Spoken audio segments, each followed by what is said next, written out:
With the constant improvement in graphics card and hardware, you would think that 2 years after the release of Microsoft Flight Simulator on consoles, the match between a €500 machine and a 2500 was a foregone conclusion, but the result will probably surprise you.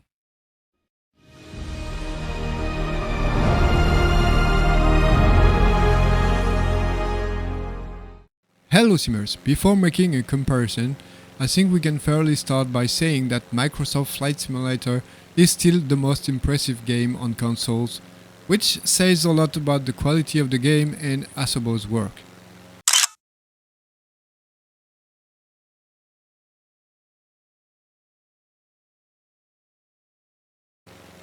Today's comparison is based on an Xbox Series X with a very high internet connection against a PC with an RTX 1470 Ti video card with a bit slower internet connection but still very good.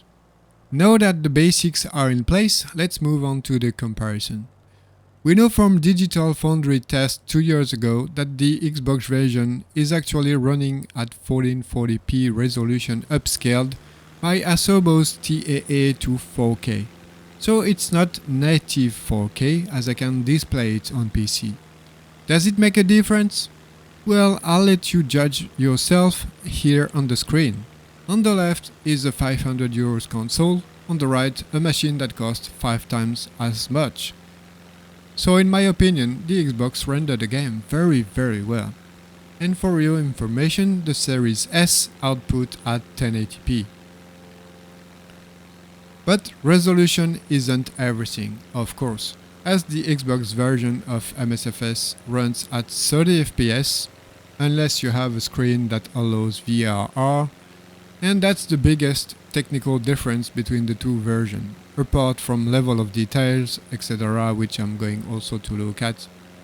On PC, using the latest generation DLSS, I can easily reach a completely absurd frame rate of 140 FPS, and obviously there is no point in going that high for this type of game, which is why the videos you can see are running in 60 FPS, a speed that I am completely happy with and that limits my GPU consumption and my electricity at the same time. We cannot do a technical review of Microsoft Flight Simulator on console without mentioning the memory problems that can lead to black screens and even crashes. While the memory available is virtually unlimited on PCs, the memory available on Xbox Series X peaks around 10 GB, and in certain situations this leads to the problems we all know about. It's hard to say at the time of making this video whether the game is more stable, as Sim Update 13 has only just been released and I'm lacking a bit of insight, but previously we would see a significant drop in frame rate in certain aligner cockpits or with certain add-ons, drops that are completely gone with very rare exception with high-end PC.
In conclusion, I would say that even today, despite the technical lead taken by high-end PCs and the lack of RAM memory on Xbox, the Xbox Series X version of Microsoft Flight Simulator is still incredible. The regular updates to the game, even if they are sometimes chaotic like the one we just had, mean that the game is getting better and better.